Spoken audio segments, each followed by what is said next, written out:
Hi, everyone, and welcome to the Everyday Monologue. I'm Ty, I'm Harvey. and we are glad that you have joined us.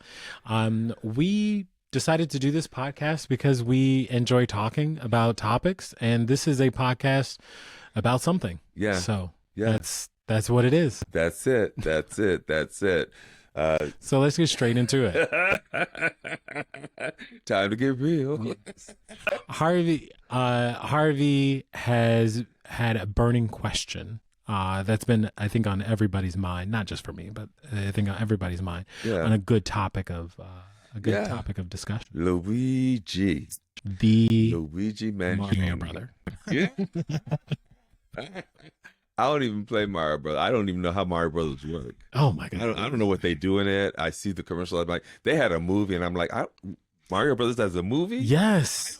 Wait, are you talking about the movie that It came doesn't out now, matter. or the movie? It doesn't you matter. don't- The any fact movie. that they have a movie, I'm like, how does Mario Brothers have a movie? That was a Mario head. Well, apparently Mario Head is still a big thing because they have a movie again. It was absolutely Mario 1, Mario 3. Mario 2 was garbage. Listen. I grew up a poor white child, so I did not have video games, so I don't know how to play Mario Brothers or whatever. But speaking of Mario Brothers, we're now on Luigi, the green guy. Yeah. What happened? So a little bit of a recap, right? No So recap. you think everybody knows? They know what happens. They know what happens. I want to know from you, what do you think about it? Because this is the thing, as a casual observer, Mhm.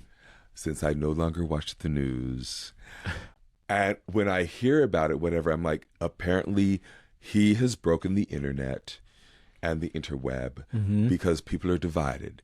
Either he is Robin Hood or he is Robin Thug. And That I is want so to know, interesting. I want to know what you think about it, because you look at things from a very different perspective. You know, you intellectual man, I'll go into it. thinker. Yeah.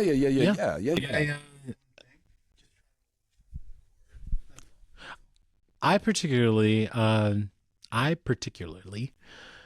have an opinion on it, but it's not about, the act itself. I mean, obviously, murder is wrong, right? Yeah. But what led to him Yes. doing so, and the sentiment, or whether he believes he was wrong or right or wrong, Yeah. but the sentiment that came following, the sentiment from the public that came, Yes. they weren't concerned, and rightfully so, over one person that was murdered. I mean, that was a very sad thing that happened. But the reasoning for him being murdered is the question that I think many people just don't want to, many people who are in positions of authority don't want to have that discussion, because it talks about class.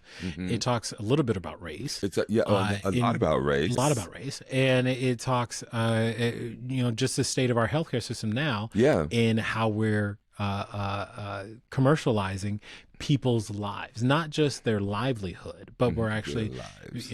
in insurance companies and insurance companies in the health care industry overall are they are built to make money.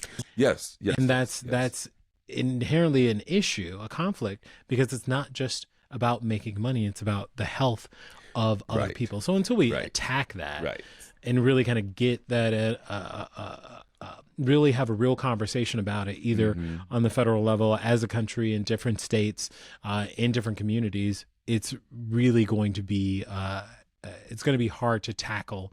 It's going to be hard to tackle the issue, other than people continuously being distracted by those who are, again, in a position of authority to say, hey, we shouldn't be talking about the healthcare system, and how many people die from that, or how many people die as a result of healthcare, of insurance claims not being approved. Those things ultimately have a very significant consequence on society, and I don't think they want to have that conversation. Well, but I have to wonder, though, if one, the envelope has already been opened, so to speak. Yeah. But not from this, but going back to the Sackler family and, the opioid epidemic, knowing what that drug did, what it would do to people, and still putting profit over health. But I think their excuse for profit over health. Child, forget their excuses. Right, but it's not just them. Yeah. It's everyone's excuse about doing something that's going to be fucked up or shitty, right? Mm-mm. You put out this policy, you say, this is going to be fine. This is what we're going to do.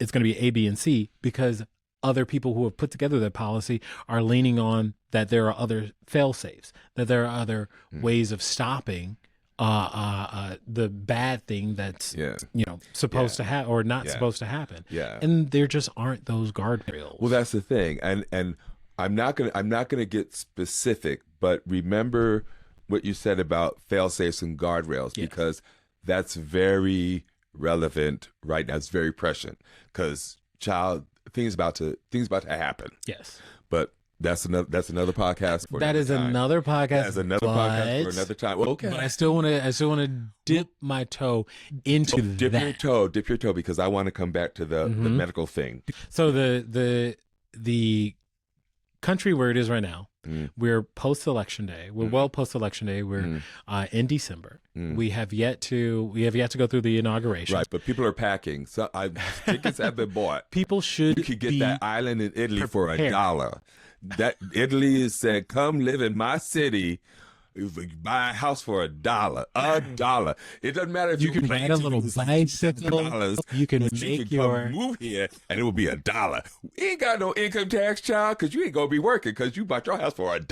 You don't have mortgage. You don't have rent. You will have no furniture, but you got your house for $1, and you've got the sea, the ocean, the Mediterranean right there to look at. And that is what that dollar will buy. I know. See. Don't make me think about. Do you already have your $1? Don't make me think. Child. And do you already have your property set? I mean, are you kidding me? Make the jump. For them to send me some money so I can go ahead and get some milk, child. Milk. They be talking about the price of eggs. I'm talking about the price of milk. I am lactose intolerant, and I have to drink special milk, and that is $7.50 now. If I drank regular milk, it'd be like what, $2-3? Well, I think the question just becomes, well, why not just drink water? Oh no! I mean, no. I will tell you why not drink water. It is sacrilege to have anything that is chocolate and not have milk.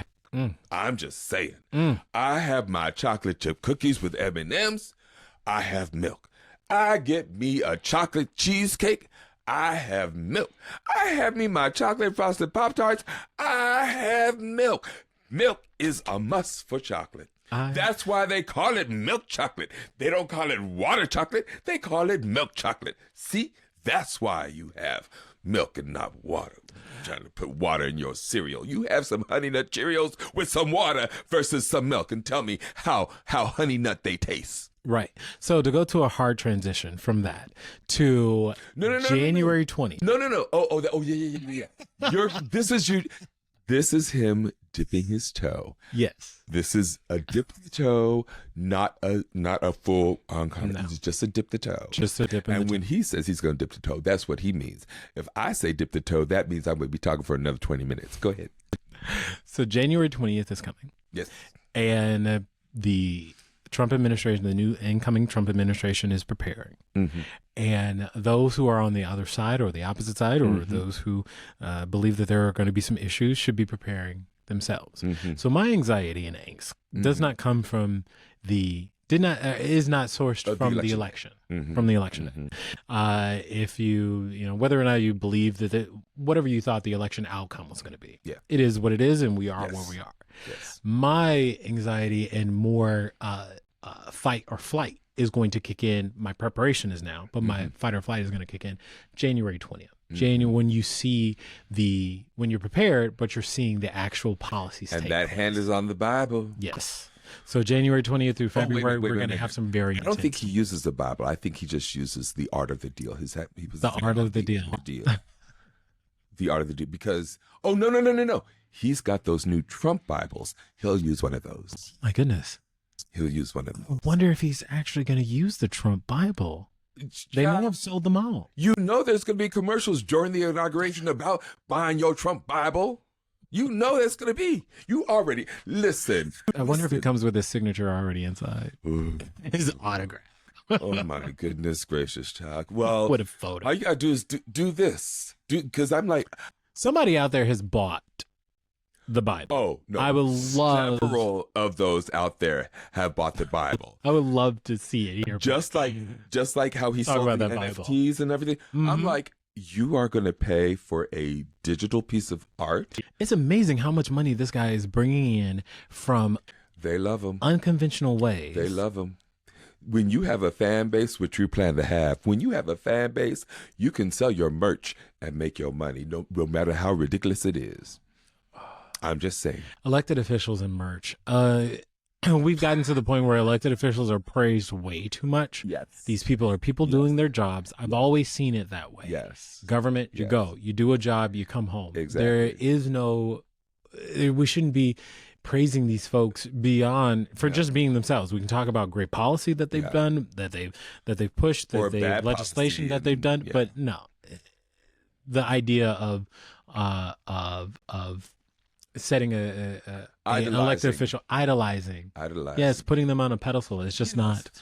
Well, unless they're really short, though, because if they are short, child, you want to be able to see them when they're doing the photo. Short politicians, I just don't think are elected, but it depends on what short is. I'm 6'2", so I think short is probably 6'2", 6'1".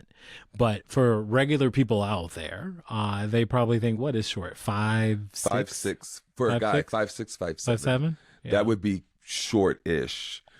6'2" is not short. Yeah. Negro, we have had this conversation. 6'2". 6'2" is tall. 6'2" is the basic average height for a black man named Ty, but it's not the basic average height for strive reach. Eat your vegetables, get up to 6'2". Then 6 feet. But I'm still only 5'10". I'm just saying. I didn't ask for this. It was just wait a minute. Given to me. Hold on. I want to go back to the whole thing with the medicines and the Mr. Man and all that kind of stuff because one, responsibility. He did what he did to the CEO, whatever they did. Allegedly. Okay. Allegedly. That's right. Hold on. That's right. Because here's the thing. This is my take on allegedly in the news when they report. Mm-hmm. I say allegedly until either confession has been had or a conviction has been had. Mm-hmm. Once you get that confession or once you get that conviction, you are not alleged. You do not say the alleged rapist after you've been convicted and done. No. You said, yes, I did this. He hasn't been convicted. And I don't know if he has confessed to anything yet.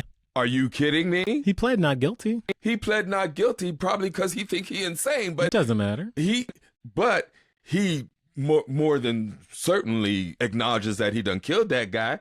Because if he didn't, why would his rhetoric be so aligned with post capture? So this is so interesting because the idea.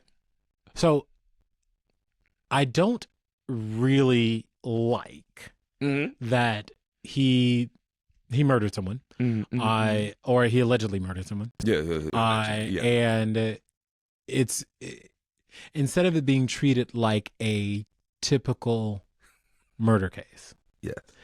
Charging him, I don't know how I feel about charging him with terrorism. Well, the government charging him with terrorism, and based on is it based on the idea like that is what is not sitting well with me. Instead of treating this like any other case that would go through, whether it was a federal case because he jumped over into a different state. If he was, I don't like that they may be changing this just for the sake of what he has said or did. Mm-hmm. And it's not based on something that is a physical characteristic of someone. Mm-hmm. So it's not like a hate crime. It's not like he was beating up, he killed this guy because he was gay or because of anything else. This was because of, some ideology, whatever it was for. I just don't know how I feel about that. I I'd rather have the government.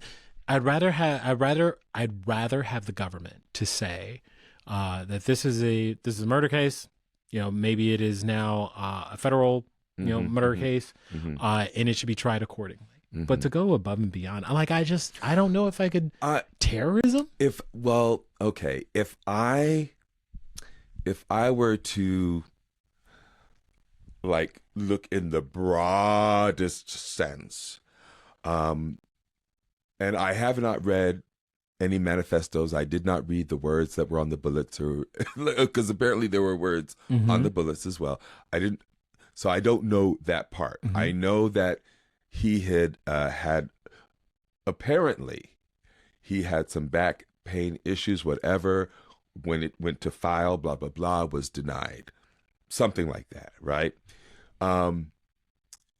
I could see them saying terrorism in that it wasn't specifically this one man, but the industry, and that he was possibly planning to do more to other individuals, and therefore, in the very basic sense of it, terrorism is just you feel in terror.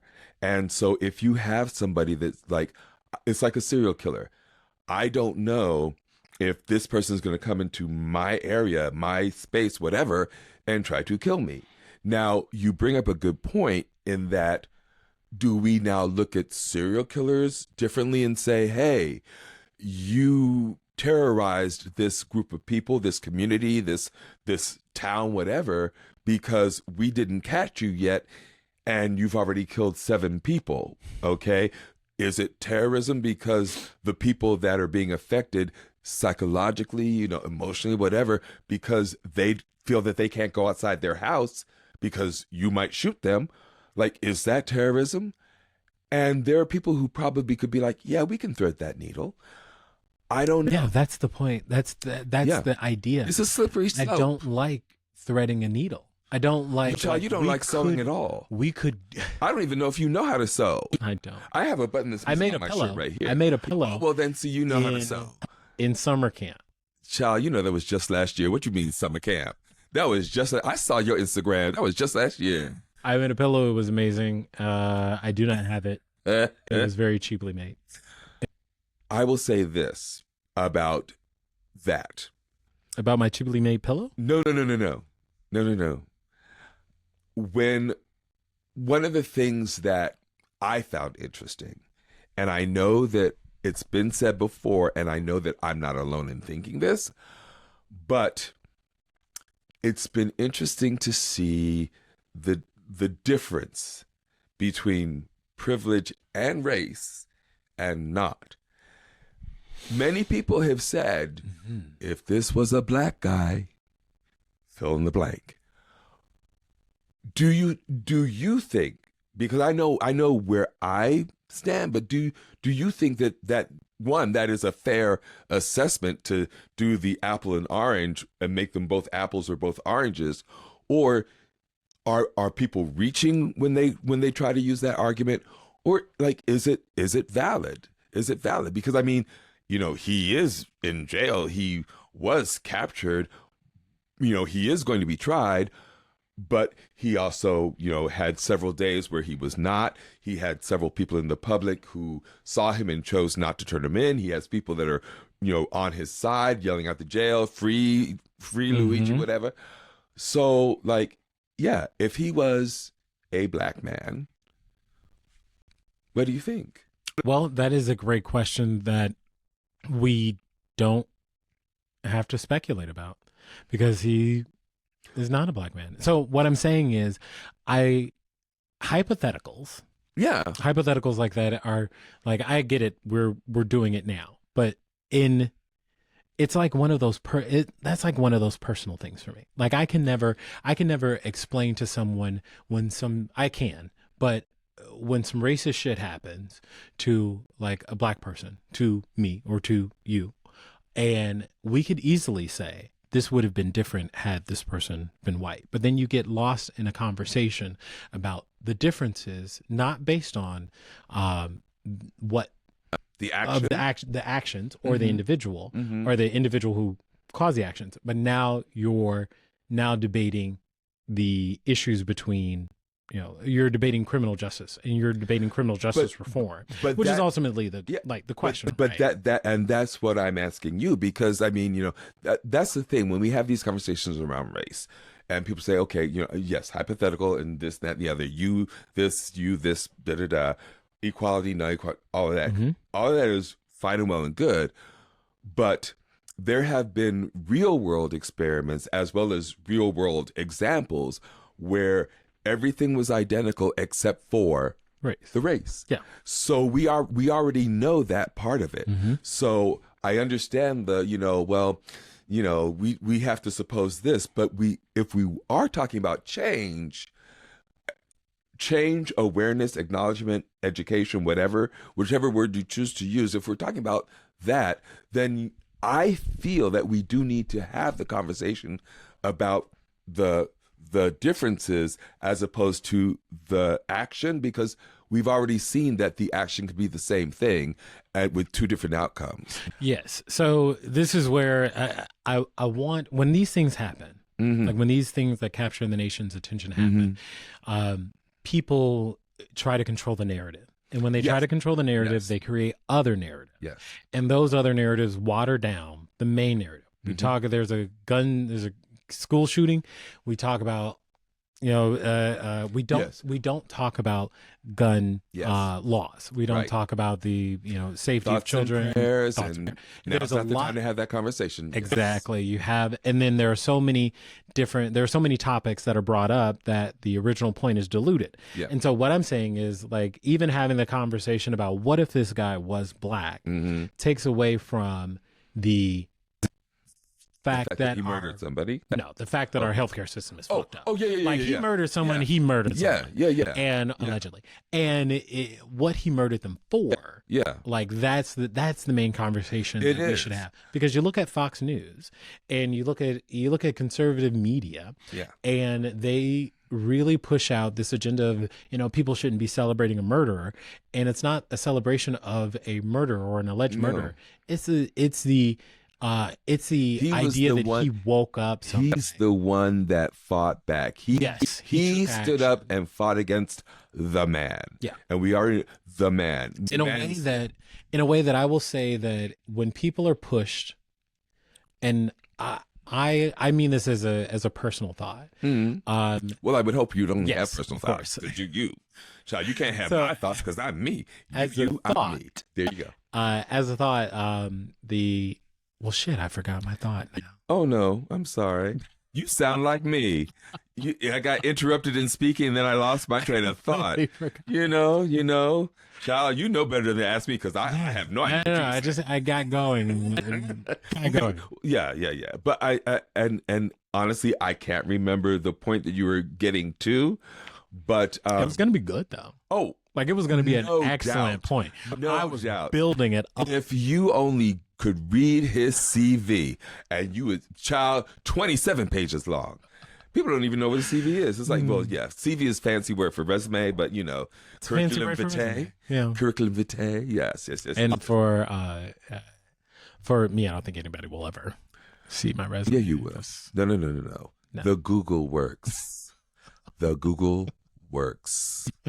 So you would be surprised what you could find on Google. On the Googles. I'm just saying. On the Google. Yeah. That brings up opposition research. You were talking about the fact that you've got certain narratives that are being pushed by certain networks. Yes. And that there's a manipulation of people's reactions too. Yes. And so with people saying that this is he allegedly murdered this guy to bring awareness and a point, the conversations that we should be having should be centered around, it should be, he's being taken care of. Yes. He did a thing. He did a thing. He broke the law. The legal system will hand to him. Yes. Now let's talk about healthcare. Now let's talk about health insurance specifically. Yes. Let's talk about pharmaceuticals. Let's talk about the fact that in America, because it is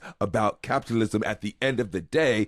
Instead of looking for cures, we look for band-aids. Yes. The pharmaceutical industry, I love y'all, but I don't. Pain management. Yeah, exactly. Because how do we make money? We don't make money if we cure you, because it's like a one-stop shop. Your car, if your car was like, okay, I have tires, they went out, now I have new tires, I don't ever have to get tires again because these tires are made to last, versus my tires are only going to last for 7,000 miles or, 4 years or whatever, because I got to keep buying tires so that the tire people can have their money. Healthcare, think about it that way. It's like, I do not need you to get cured from cancer. No. I need you to stay on it and be close to death so that I can save you and make money. And I'm like, and that conversation has been had many times, but this is the thing. And this goes back to your point about, gun safety and everything. It's the distraction. It's the distraction. Instead of talking about, hey, America, look, wake up. So instead of talking about, hey, America, wake up and all that kind of stuff, and having the conversation about, the price of things, because again, capitalist nation, the idea is to make money, et cetera, instead of having the conversation about the cost of things, we allow ourselves to get distracted and talk about everything other than the issue. That's why when you talk about the gun safety thing, it's like, okay, how many mass shootings of our babies, not adult people, but children, quite literally, do we have to have before somebody... Enough where we can stop talking about, let's have teachers have guns in school, let's have safety drills, let's have, and so instead of banning... All Band-Aids. So instead of banning serious assault rifles, instead of banning any modifications to guns to make someone safer, we're not fucking fighting, a Russian army that's coming across the border. We're not fighting the Canadians, and we're not fighting the Mexicans. We're not fighting any of these people. And hunters will tell you they do not need a semi-automatic rifle. A fucking AR-15 to hunt. These guns are pervasive, right?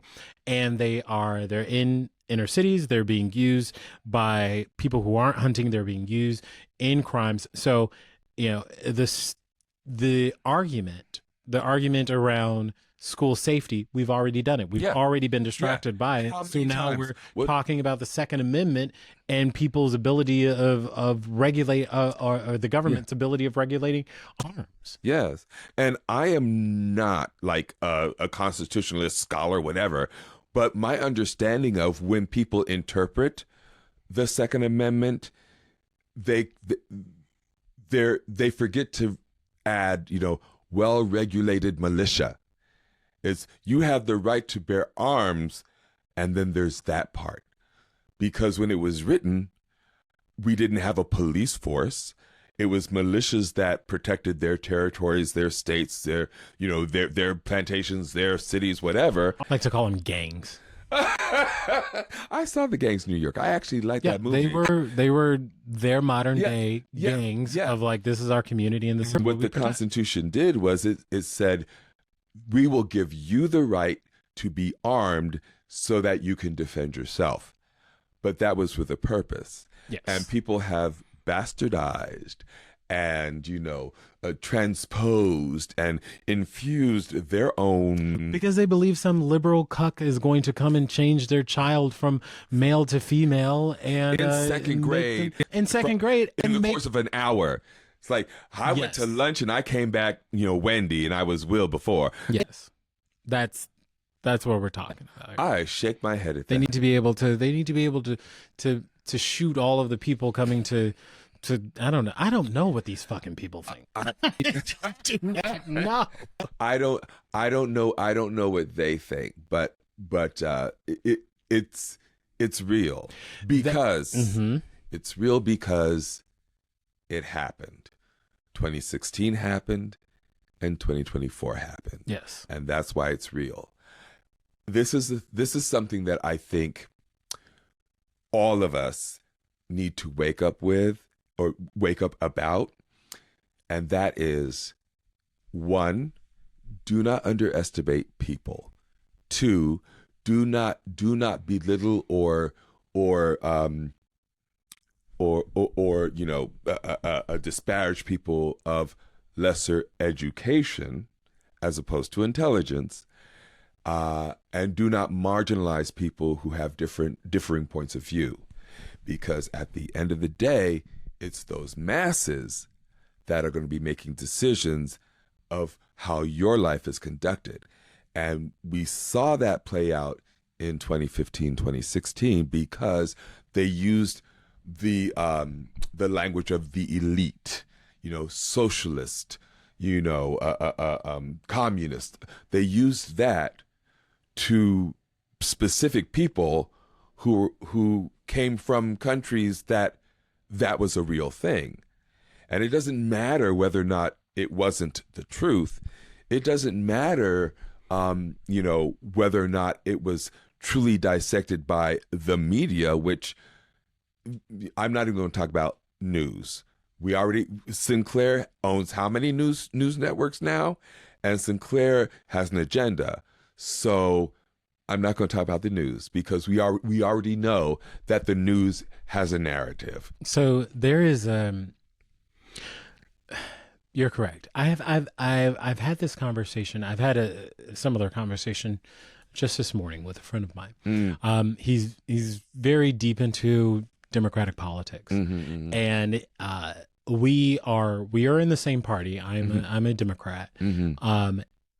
And the conversation we had was about the future of the party. How do we lead it? Where do we go from here?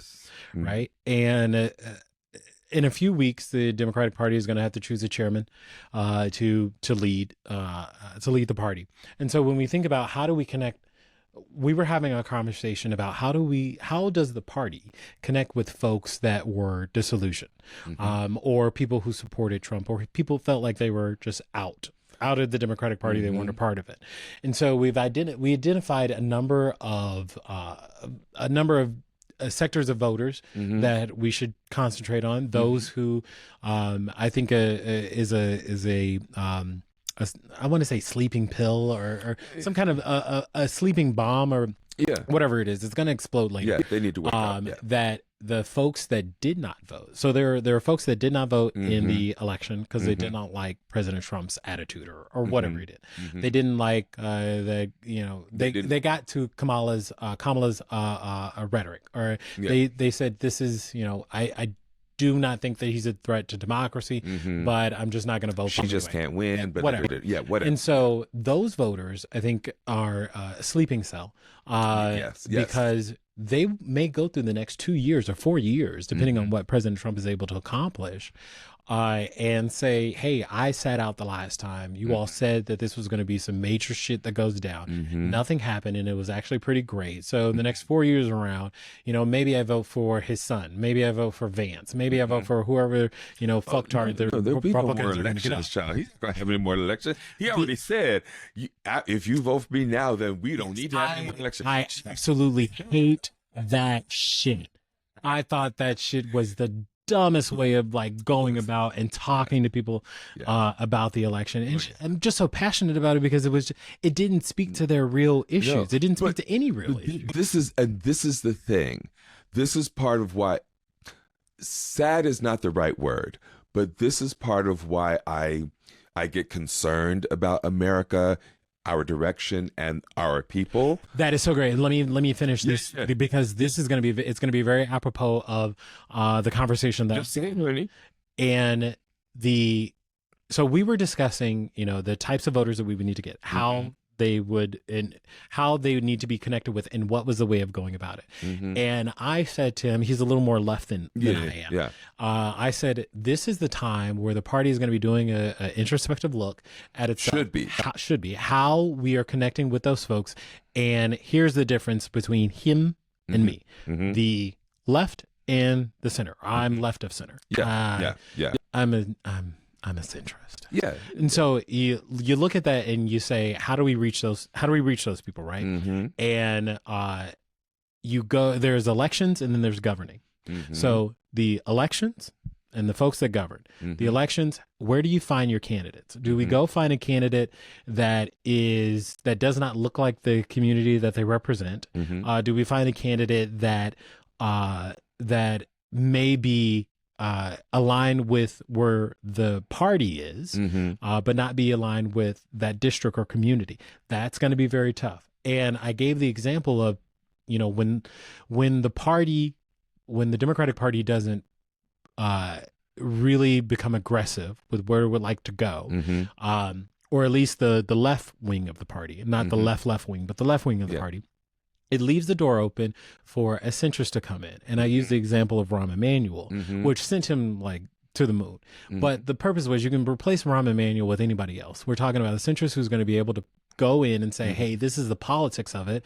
We need to look at these districts, see where we can run a candidate that may feel comfortable for that district, who may agree or be able to compromise or have some room to compromise with whatever the larger issue with the party is. If it's, delivering on healthcare, if it's ending a war, if it's, revitalizing the economy, whatever it is.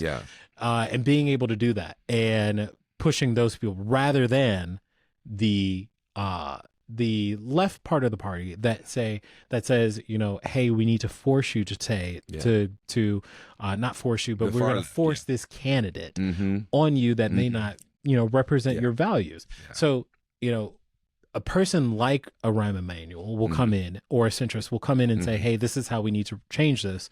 Get those people who are elected. But the people who then there's time to govern.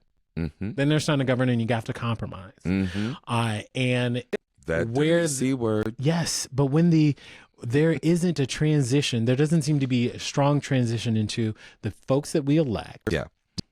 Right, and being on the same page, we're trying to win these individual elections, and we're not doing anything cohesively. That when it comes to the governing side, it all just falls apart because you got a left and you got a right. You're seeing it with Republicans now when they try to pass the funding. Try to pass the bill to fund the government. And they had to, go back to the drawing board. The one thing I will say, and this is what everyone says about Republicans, they stay on message. They stay on brand. Oh yeah. That's it. Oh yeah. They get in line. Yeah. They do. They get in line. And when we talk about the Democrats, I'm like, and I have a lot of work to do. Well, I know that there are going to be some people that are going to say some things about what I'm about to say, but I kind of feel that it's true. We really need to, in some ways, stop leading with the moral high ground, because we are not working against somebody who is also playing by those rules. It's like in boxing, they have the Marquis of Queensberry rules. Well, you can do that in the ring, but you go to a bare knuckle fight in the alley, you're going to be like, yes, I've got the Marquis of Queensberry rule, and you're going to be down on the ground, because they will have taken that opportunity while you are all like this to give you something, give you a kidney punch, whatever the terminology is. And then you'll be like, okay, why am I almost dead? Oh, that's right, because I brought a toothpick to a knife fight. Child. Now, and I think there is honor in having morals. There is example for others, younger generations coming to say, okay, this is how we strive to be or strive to live, whatever. Interesting. But we are not playing on a level field. You said earlier, that when he was talking about, something specific, but there was no policy in what he was saying, you're like, I hate that. It's like, if you vote for me and there's not going to be any more right? Over the top rhetoric that doesn't mean any empty rhetoric. It's very empty, but that's what he did in 2015, 2016. He's very good at that. He's very good at that. But that's why I say, we can intellectualize so many things, but at the end of the day, it's about that communication. And he is a salesman. He is a marketer. He got people to buy digital, non-existent artwork. He got people to buy a Bible that has, what is it, the Declaration or the Bill of Rights, whatever it is that's on the inside. And you just can't call these people idiots. You just can't say, because people spend their money on dumb shit all the time. They do. But I want to call them like, are you serious? You're giving this guy who is running. Well, this is why they're giving. It is cult of personality. He basically has a cult. It might not be connected to religion, but there's no rule that says that cult can be only connected to religion. They idolize him. They worship him. They think of him as the third coming of Christ, let alone second. They will bow down. But I think this is where we get into a lot of the rhetoric, right? There are those who follow him blindly and who are in the cult, right? And then there are those who are just like, yes, this guy's a fucking idiot. I don't like him, but he's got some shit going. But see, this is the thing. Mm-hmm. You don't have to be in the cult to support him. Right. And those are those people who know full well, I'm going to vote for this man because he's going to put Supreme Court justices on that are going to overturn Roe v. Wade. Mm-hmm. I'm going to hold my nose. I'm going to hold my nose and vote for this man because he's going to give me that tax break. But that's his base. No. The rich people are not his base. The rich people are not his base. His base is the common working man who is like, you see me. No. When you think about it, the people that voted for him that were working class, whatever, in the first time around, they cannot tell you about the tax cut that they got because they didn't get one. They didn't get one. They cannot tell you about the tax. Got it. No. What you got was a stimulus check that was done through by Congress, not the president, but the president signed the check. So you thought that the money came from him, and you're like, because he gave me money, I'm going to vote for him again. No, that's his base. The people who have money that are really pulling the levers, the Federalist Society and all that kind of stuff, the Supreme Court justices and all that kind of stuff, he does not know who these people were. He didn't know who the justices were. They said, you know what? You need to go ahead and put Brett Kavanaugh up on the Supreme Court. He's like, Brett Kavanaugh, how do you spell his last name? He's like, it doesn't matter. As long as you get the words out that he is who you want to put on the Supreme Court, don't worry. Because we've done the research. They've been doing the research for like 20, 30, 40, 50 years. Interesting. They have been trying to overturn Roe v. Wade since it put into effect in the 70s. Mm-hmm. So they were thinking about that before Trump even, well, he was already a thought because he's like 90,000 years old. But before he was even entertaining getting into politics, they were thinking about what can we do? And that, again, is why, like, where the Republicans and the Democrats differ. They play the long game. We're too concerned about the immediate. Okay. I think you and my friend on the far left would get along swimmingly. It's interesting because I consider myself a moderate. I understand progressivism, and there are things that I align with, under the far left in progressivism, but there are things that I'm way more centrist on because I understand that it takes time. You have to build coalition. You have to meet people where they are, and that there's a whole big part of America that is not New York City, not San Diego, not Los Angeles, not Chicago, New Orleans, but not Miami, not these liberal bastion, So I don't know if I put Miami in that liberal bastion. Well, but I get what you're saying. Like a big city that would be like Democrat. So like yeah. Well, yeah, and Miami is surprisingly conservative. I spent the summer there. Maine? No, Miami. Oh, Miami. Yeah, it's surprisingly conservative. I spent the summer there, and Miami is very conservative in a way that is very different, and I didn't expect. But I do like Broward County. That's like my shit. Yeah, but we need to understand that we cannot say today we're introducing this totally foreign idea to most of you, and we need it to be implemented tomorrow. Yeah. We need to understand that sometimes it takes a couple. Again, Roe v. Wade, 1970X. We don't 50 have years? time. 50, we don't have time to educate the American people. We don't have time to rebuild the education system. We don't have time to do all of that. We have to take all of our message. We have to boil it down to a few seconds on a thing because people are so crazy in their lives trying to like figure shit out. And no one's really having these consistent conversations on local levels, which is what I said to my friend. This is where we differed. Yeah. I was like, we have to go into a community, know and understand a community, and pull from that community, from the people that we find, not find a person that just believes in what we believe in. You know what's without interesting serving about that?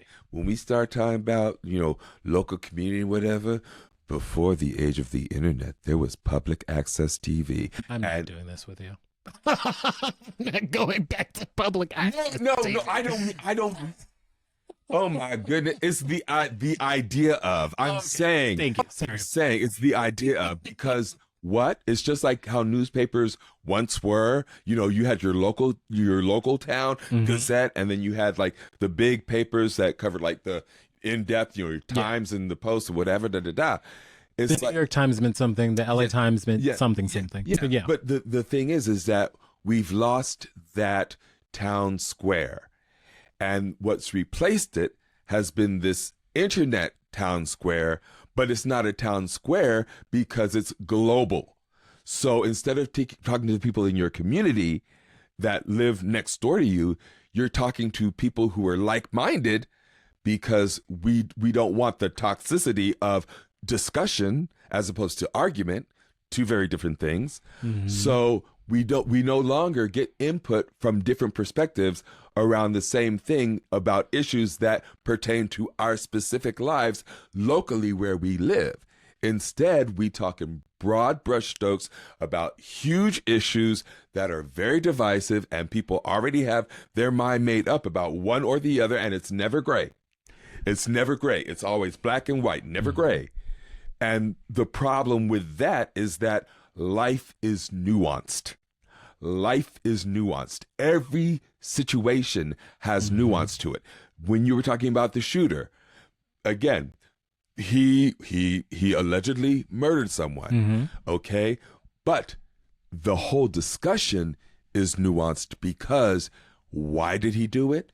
He did it because of something relative to how his insurance company or an insurance company was denying claims for people who needed medical treatment.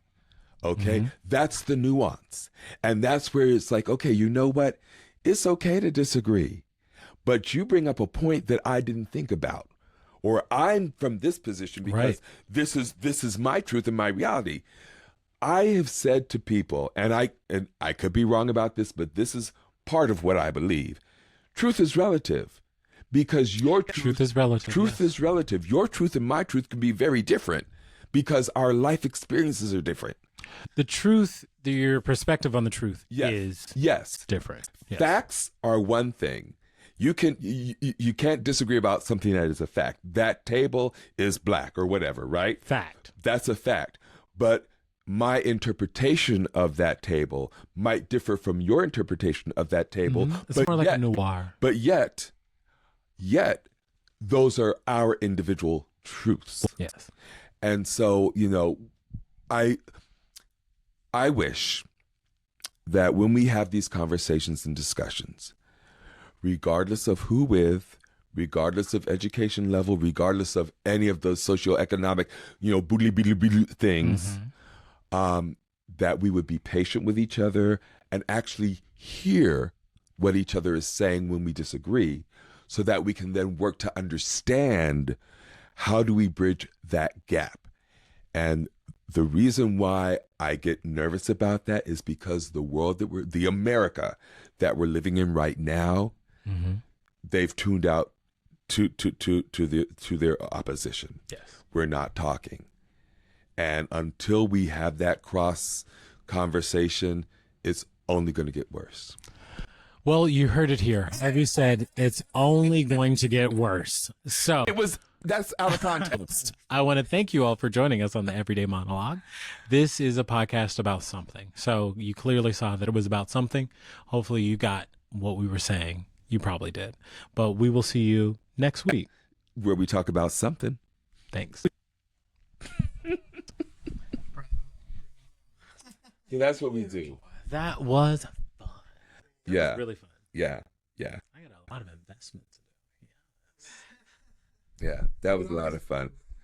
I almost wish that we had Phone with More Space, because I think we could do another one, because there's